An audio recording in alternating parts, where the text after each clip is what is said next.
ಫಟಾಫಟ್ 50ಗೆ ಸ್ವಾಗತ. ನಾನು ಮಾಲ್ತೇಶ್. ನಾನು ಮಧು ನಾಗರಾಜ್. ಈ ಕ್ಷಣದ 50 ಸುದ್ದಿಗಳನ್ನ ಫಟಾಫಟ್ ಅಂತ ನೋಡ್ಕೊಂಡು ಬರೋಣ. ಅಕ್ರಮವಾಗಿ ಚಿನ್ನ ಸಾಗಿಸಿದ್ದ ಪ್ರಕರಣದಲ್ಲಿ ನಟಿ ರನ್ಯಾ ರಾವ್ ಜಾಮೀನು ಅರ್ಜಿ ವಜಾಗೊಂಡಿದೆ. ಆರ್ಥಿಕ ಅಪರಾಧಗಳ ವಿಶೇಷ ನ್ಯಾಯಾಲಯ ಅರ್ಜಿ ವಜಾಗೊಳಿಸಿ ಆದೇಶ ಹೊರಡಿಸಿದೆ. ಅಕ್ರಮವಾಗಿ ಚಿನ್ನ ಸಾಗಾಟ ಪ್ರಕರಣದಲ್ಲಿ ಎರಡನೇ ಆರೋಪಿ ತರುಣ್ ರಾಜುಗೆ 14 ದಿನಗಳ ನ್ಯಾಯಾಂಗ ಬಂಧನವನ್ನು ವಿಧಿಸಲಾಗಿದೆ. ಡಿಆರ್ಐ ಕಸ್ಟಡಿ ಅವಧಿ ಮುಗಿದ ಹಿನ್ನೆಲೆ ಜಡ್ಜ್ ಮನೆಗೆ ಹಾಜರುಪಡಿಸಲಾಗಿತ್ತು. ಡಿಆರ್ಐ ಮನವಿ ಹಿನ್ನೆಲೆ ಆರ್ಥಿಕ ಅಪರಾಧಗಳ ಕೋರ್ಟ್ ಆದೇಶವನ್ನು ಹೊರಡಿಸಿದೆ. ರನ್ಯಾ ಮತ್ತು ತರುಣ್ ಹಣಕಾಸಿನ ಮೂಲ ಕೆದಕಲು ಇಡಿ ಮುಂದಾಗಿದೆ. ಜ್ಯುವೆಲರಿ ಶಾಪ್ಗಳ ಮೂಲ ಬೆನ್ನತ್ತಿರುವ ಇಡಿ ಹಿಂದಿನ ಗೋಲ್ಡ್ ಸ್ಮಗ್ಲಿಂಗ್ ಕೇಸ್ಗಳ ಬಗ್ಗೆ ಮಾಹಿತಿ ಪಡೆದು ಪರಿಶೀಲನೆಗಿಳಿದಿದೆ. ಹವಾಲಾ ಹಣದಿಂದ ಗೋಲ್ಡ್ ಖರೀದಿ ಪ್ರಕರಣಗಳ ಮಾಹಿತಿ ಸಂಗ್ರಹಿಸ್ತಾ ಇದೆ. ರನ್ಯಾರಾವ್ ಪತಿ ಜತಿನ್ ನನ್ನ ಇಡಿ ಅಧಿಕಾರಿಗಳು ತೀವ್ರ ವಿಚಾರಣೆಗೆ ಒಳಪಡಿಸಿದ್ದಾರೆ. ಜತಿನ್ ಮನೆ ಮೇಲೆ ದಾಳಿ ಬೆನ್ನಲ್ಲೇ 3 ಗಂಟೆಗಳ ಕಾಲ ವಿಚಾರಣೆಯನ್ನು ನಡೆಸಲಾಗಿದ್ದು, ಮನೆಯಲ್ಲಿ ರನ್ಯಾ ಹೇಗಿದ್ಲು, ವ್ಯವಹಾರ ಹೇಗೆ ನಡೀತಾ ಇತ್ತು ಅನ್ನೋದ್ರ ಬಗ್ಗೆ ಮಾಹಿತಿಯನ್ನ ಪಡೆದಿದ್ದಾರೆ. ಚಿನ್ನ ಕಳ್ಳ ಸಾಗಣೆ ಪ್ರಕರಣ ಸಂಬಂಧ ಕೆಂಪೇಗೌಡ ಅಂತಾರಾಷ್ಟ್ರೀಯ ಏರ್ಪೋರ್ಟ್ನಲ್ಲಿ ತನಿಖೆ ನಡೆದಿದೆ. ಐಎಎಸ್ ಅಧಿಕಾರಿ ಗೌರವ್ ಗುಪ್ತಾ ತಂಡ ರನ್ಯಾಗೆ ಪ್ರೋಟೋಕಾಲ್ ನೀಡಿದ ಬಗ್ಗೆ ವಿಚಾರಣೆ ನಡೆಸಿದೆ.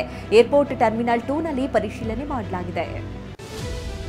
ಗಾರ್ಡನ್ ಸಿಟಿ ಎಂದೇ ಖ್ಯಾತಿ ಪಡೆದಿರುವ ಬೆಂಗಳೂರಿಗೆ ಸದ್ಯ ಗಾರ್ಬೇಜ್ ಕಂಟಕ ಎದುರಾಗ್ತಾ ಇದೆ. ಮಿಟ್ಗಾನಹಳ್ಳಿ ಡಂಪಿಂಗ್ ಯಾರ್ಡ್ನಲ್ಲಿ ಕಸ ವಿಲೇವಾರಿಗೆ ಸ್ಥಳೀಯರು ವಿರೋಧ ವ್ಯಕ್ತಪಡಿಸಿದ್ದು, ಕಸ ತುಂಬಿದ ಲಾರಿಗಳು, ಪಿಕಪ್ಗಳು ಸಾಲ್ಗಟ್ಟಿ ನಿಂತಿವೆ.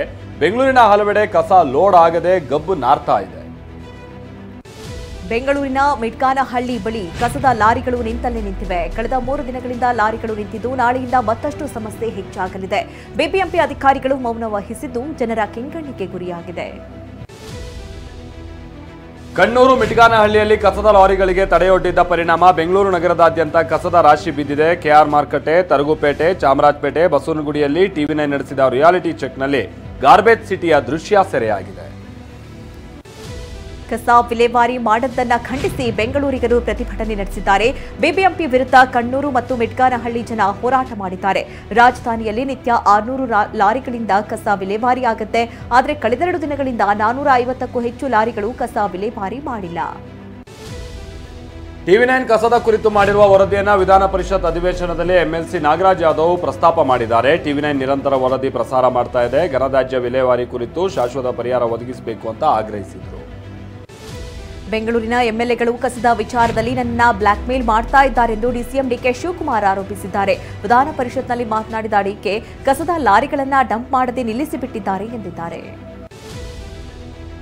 ಕಸ ವಿಲೇವಾರಿ ಆಗದಿರೋದನ್ನ ಪ್ರಸ್ತಾಪಿಸಿದ ಶಾಸಕ ಮುನ್ರತ್ನ, ಇದು ಬ್ರ್ಯಾಂಡ್ ಬೆಂಗಳೂರು ಅಂತ ಲೇವಡಿ ಮಾಡಿದ್ದಾರೆ. ಕಸದ ಸಮಸ್ಯೆ ಜನರ ಸಮಸ್ಯೆ ಕೇಳೋರೇ ಇಲ್ಲದಂತಾಗಿದೆ. ಬೆಂಗಳೂರಿನ ಸಚಿವರೇ ಇದಕ್ಕೆ ಜವಾಬ್ದಾರಿ ಅಂತ ಕಿಡಿಕಾರಿದ್ದಾರೆ. ಬೆಂಗಳೂರಲ್ಲಿ ಕಸಕ್ಕೂ ತೆರಿಗೆ ಕಟ್ಟುವಂತಹ ಪರಿಸ್ಥಿತಿ ನಿರ್ಮಾಣವಾಗುವ ಸಾಧ್ಯತೆ ಇದೆ. ಜಾಗದ ವಿಸ್ತೀರ್ಣದ ಆಧಾರದ ಮೇಲೆ ತೆರಿಗೆ ವಿಧಿಸುವ ಬಗ್ಗೆ ಚಿಂತನೆ ನಡೆಸಲಾಗಿದೆ.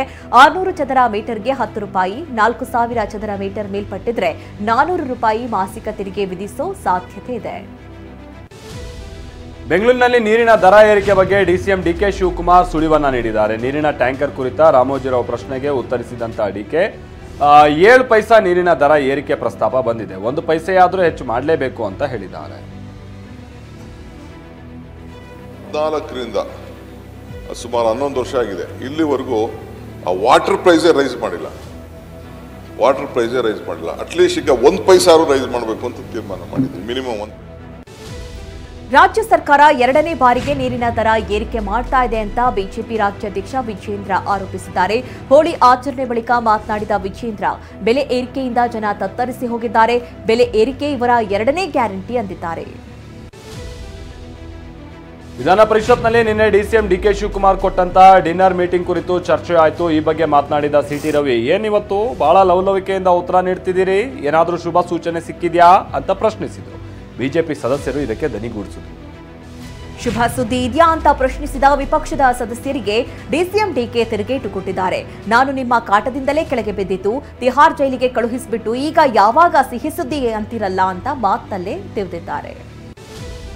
ವಿಧಾನ ಪರಿಷತ್ನಲ್ಲಿ ಪ್ರಿಯಾಂಕ್ ಹಾಗೆ ಶರವಣ ಜಟಾಪಟಿ ಏರ್ಪಡ್ತು. ಪ್ರಿಯಾಂಕ್ ಹಾಲು ಕುಡಿದಷ್ಟು ನಾನು ನೀರು ಕುಡಿದಿಲ್ಲ ಅಂತ ಶರವಣ ಹೇಳಿದ್ರು. ಈ ಮಾತಿಗೆ ಗರಂ ಆದ ಪ್ರಿಯಾಂಕರ್ಗೆ ಯಾಕೆ ನನ್ನ ಬಗ್ಗೆ ಅಸಹನೆ ಅಂತ ಪ್ರಶ್ನಿಸಿದರು. ಬಿವೈ ವಿಜೇಂದ್ರ ಚರ್ಚೆ ವೇಳೆ ಸಚಿವರು ಅಧಿಕಾರಿಗಳು ಗೈರಾಗಿದ್ರು. ಈ ನಡೆಗೆ ಬಿಜೆಪಿ ಶಾಸಕರು ವಿರೋಧ ವ್ಯಕ್ತಪಡಿಸಿದ್ದಾರೆ. ಸದನದಲ್ಲಿ ಸಚಿವರು ಇಲ್ಲದ ಕಾರಣ ಮಂಗಳವಾರ ಅಥವಾ ಬುಧವಾರ ಚರ್ಚೆ ಮುಂದುವರಿಸುವುದಾಗಿ ಹೇಳಿದ್ದಾರೆ. ಬಿಎಸ್ವೈ ಪರ ದಾವಣಗೆರೆಯಲ್ಲಿ ಸಮಾವೇಶಕ್ಕೆ ರೇಣುಕಾಚಾರ್ಯ ಪ್ಲಾನ್ ಮಾಡಿದ್ದಾರೆ. ಇದಕ್ಕೆ ಕೌಂಟರ್ ಆಗಿ ಯತ್ನಾಳ್ ಬಣ ಯುಗಾದಿ ಬಳಿಕ ಚಾಮರಾಜನಗರದಿಂದ ಬಸವ ಕಲ್ಯಾಣದವರೆಗೂ ಪ್ರವಾಸ ನಡೆಸಲಿದೆ. ಪ್ರವಾಸದುದ್ದಕ್ಕೂ ವೀರಶೈವ ಲಿಂಗಾಯತ ಸಮುದಾಯದ ಸಭೆಗಳನ್ನು ನಡೆಸುವುದಕ್ಕೆ ಮುಂದಾಗಲಾಗಿದೆ. ಮೇ 15ರೊಳಗೆ ಸಮಾವೇಶ ಮಾಡೇ ಮಾಡ್ತೀವಿ ಅಂತ ಎಂಪಿ ರೇಣುಕಾಚಾರ್ಯ ಹೇಳಿದ್ದಾರೆ. ವಿಜೇಂದ್ರ ಹಾಗೂ ಯಡಿಯೂರಪ್ಪ ಸಭೆ ಮಾಡಬೇಡ ಅಂದಿದ್ದಾರೆ. ಆದರೆ ಸಮುದಾಯ ವಿಚಾರವಾಗಿ ಸಭೆಗಳನ್ನ ಮಾಡಲೇಬೇಕು ಅಂದಿದ್ದಾರೆ. ಮಾಜಿ ಸಿಎಂ ಬಿಎಸ್ ಯಡಿಯೂರಪ್ಪಗೆ ಪೋಕ್ಸೋ ಕೇಸ್ನಲ್ಲಿ ಹೈಕೋರ್ಟ್ ಮಧ್ಯಂತರ ರಿಲೀಫ್ ಅನ್ನು ಕೊಟ್ಟಿದೆ. ಕಾಗ್ನಿಸೆನ್ಸ್ ಸಮನ್ಸ್ ಆದೇಶಕ್ಕೆ ತಡೆ ನೀಡಿರುವಂತಹ ಹೈಕೋರ್ಟ್ ಮಾಜಿ ಸಿಎಂ ಯಡಿಯೂರಪ್ಪ ಖುದ್ದು ಹಾಜರಾತಿಗೂ ವಿನಾಯಿತಿಯನ್ನ ನೀಡಿದೆ. ನಿಷೇಧಕ್ಕೊಳಗಾಗಿರುವ ಟಾಸೆಕ್ಸ್ ಸಿರಪ್ ಅನ್ನ ಅಕ್ರಮವಾಗಿ ಮಾರಾಟ ಮಾಡ್ತಿದ್ದ ಐವರನ್ನ ಚಿತ್ರದುರ್ಗದ ಸಿಇಎನ್ ಠಾಣೆ ಪೊಲೀಸರು ಬಂಧಿಸಿದ್ದಾರೆ. ಸೈಯದ್ ಸಾದತ್, ಇಮ್ರಾನ್ ಬಾಷಾ, ಸಾದಿಕುಲ್ಲಾ, ಆಂಧ್ರ ಮೂಲದ ಹನುಮಾರೆಡ್ಡಿ, ಬಳ್ಳಾರಿಯ ಮಂಜುನಾಥ್ ಬಂಧಿತರು. ಗದಗ ನಗರದ ಕಲಾಮಂದಿರ ರಸ್ತೆಯಲ್ಲಿ ಕದೀಮನೋರ್ವ ಹಾಡಾಗಲೇ ಬೈಕ್ ಕದ್ದಿದ್ದಾನೆ. ಬೈಕ್ ಪಾರ್ಕ್ ಮಾಡಿ ಸ್ನೇಹಿತನ ಜೊತೆ ಮಾತನಾಡ್ತಾ ಇದ್ದಾಗ ಕ್ಯಾಪ್ ಧರಿಸಿದ್ದ ವ್ಯಕ್ತಿ ತನ್ನ ಕೈಚಳಕವನ್ನು ತೋರಿಸಿದ್ದಾನೆ. ಬಿಎಂಟಿಸಿ ಬಸ್ನಲ್ಲಿ ಪ್ರಯಾಣಿಸೋ ವೇಳೆ ಎಚ್ಚರದಿಂದಿರಿ. ಯಾಕೆಂದ್ರೆ ಆಂಧ್ರದಿಂದ ಬಂದಿರುವ ಕಿಲಾಡಿ ಕಳ್ಳಿಯರ ಗ್ಯಾಂಗ್ ಕಣ್ಣು ಮುಚ್ಚಿ ತೆಗೆಯುವಷ್ಟರಲ್ಲಿ ಮಾಂಗಲ್ಯ ಸರ, ಒಡವೆ ಮತ್ತು ಮೊಬೈಲ್ ಫೋನ್ ಎಗರಿಸಿದ್ದಾರೆ. ಖತರ್ನಾಕ್ ಕಳ್ಳಿಯರ ಗ್ಯಾಂಗ್ ಅನ್ನ ಲೇಡಿ ಕಂಡಕ್ಟರ್ ಲಾಕ್ ಮಾಡಿದ್ದಾರೆ. ಬೇಸಿಗೆ ಆರಂಭದಲ್ಲೇ ಯಾದಗಿರಿಯಲ್ಲಿ ಕುಡಿಯೋ ನೀರಿಗೆ ಹಾಹಾಕಾರ ಶುರುವಾಗಿದೆ. ಶಹಾಪುರ ತಾಲೂಕಿನ ರಸ್ತಾಪುರ ಗ್ರಾಮದ ಜನ ಹನಿ ನೀರಿಗಾಗಿ ಪರದಾಡ್ತಾ ಇದ್ದಾರೆ. 1 ಕಿಲೋಮೀಟರ್ ದೂರದಲ್ಲಿರುವಂತಹ ಬೋರ್ವೆಲ್ ನೀರು ತರೋದಕ್ಕೆ ಹೈರಾಣಾಗಿ ಹೋಗಿದ್ದಾರೆ. ರಾಜಕೀಯ ಗಣ್ಯರು ಕೂಡ ಹೋಳಿ ಹಬ್ಬ ಆಚರಿಸಿದ್ರು. ಉತ್ತರ ಪ್ರದೇಶ ಸಿಎಂ ಯೋಗಿ ಆದಿತ್ಯನಾಥ್ ಗೋರಖ್ಪುರದಲ್ಲಿ ಹೋಳಿ ಆಚರಿಸಿದ್ರು. ಮಧ್ಯಪ್ರದೇಶ ಸಿಎಂ ಮೋಹನ್ ಯಾದವ್, ಉತ್ತರಾಖಂಡ್ ಸಿಎಂ ಪುಷ್ಕರ್ ಸಿಂಗ್ ಧಾಮಿ ಹಾಗೆ ದೆಹಲಿ ಸಚಿವ ಪರಮೇಶ್ ವರ್ಮಾ ಕೂಡ ಹಬ್ಬ ಆಚರಿಸಿ ಸಂಭ್ರಮಿಸಿದರು.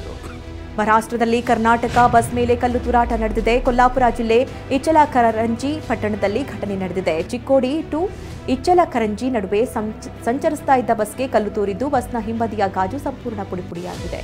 ಮಧ್ಯಪ್ರದೇಶದ ಭೋಪಾಲ್ನಲ್ಲಿ ಸ್ನೇಹಿತ ಹುಟ್ಟುಹಬ್ಬ ಆಚರಣೆಗಾಗಿ 21 ಲಕ್ಷದ ಥಾರ್ ಜೀಪ್ ಕಳವು ಮಾಡಿದ್ದ ವ್ಯಕ್ತಿ ಪೊಲೀಸರ ಅತಿಥಿಯಾಗಿದ್ದಾನೆ. ಜೀಪ್ನ ಮಾಲೀಕ ಸಾವನ್ನಪ್ಪಿದ್ದು ಆ ಜೀಪನ್ನು ಕಳವು ಮಾಡಿ ಮಾರಾಟ ಮಾಡೋಕೆ ಯತ್ನಿಸ್ತಾ ಇದ್ದಾಗ ತುಳಸಿರಾಮ್ ಸಿಕ್ಕಿಬಿದ್ದಿದ್ದಾನೆ. ಐಪಿಎಲ್ 18ನೇ ಆವೃತ್ತಿಗೆ ದಿನಗಣನೆ ಆರಂಭವಾಗಿದ್ದು ಆರ್ಸಿಬಿ ತಂಡದ ಸ್ಟಾರ್ ಆಟಗಾರ ವಿರಾಟ್ ಕೊಹ್ಲಿ ಸಜ್ಜಾಗಿದ್ದಾರೆ. ಐಪಿಎಲ್ಗಾಗಿಯೇ ಹೇರ್ ಸ್ಟೈಲ್ ಚೇಂಜ್ ಮಾಡಿದ್ದಾರೆ. ಸಂಪೂರ್ಣ ಮಿಶ್ರಗಡ್ಡ ಸ್ಟೈಲಿಶ್ ಕಟಿಂಗ್ ಮಾಡಿಸಿಕೊಂಡಿರುವ ಕೊಹ್ಲಿ ಫೋಟೋಗಳು ವೈರಲ್ ಆಗಿದೆ. ಅಪ್ಪು ಚಿತ್ರ ನೋಡೋದಕ್ಕೆ ನಟಿ ರಕ್ಷಿತಾ ಪ್ರೇಮ್ ಬೆಂಗಳೂರಿನ ವೀರೇಶ್ ಚಿತ್ರಮಂದಿರಕ್ಕೆ ಆಗಮಿಸಿದ್ದರು. ಅನುಶ್ರೀ, ಬಿಗ್ ಬಾಸ್ ಸ್ಪರ್ಧಿ ನಮ್ರತಾ ಜೊತೆ ಸೇರಿ ಹಲವರು ಚಿತ್ರವನ್ನು ವೀಕ್ಷಿಸಿದ್ರು. ಈ ಹೊತ್ತಲ್ಲೇ ನಿರ್ದೇಶಕ ಸಂತೋಷ್ ಆನಂದರಾಮ್ ಮಾತನಾಡಿ ಅಪ್ಪು ಬಯೋಪಿಕ್ ಮಾಡೋದಾಗಿ ಘೋಷಿಸಿದರು.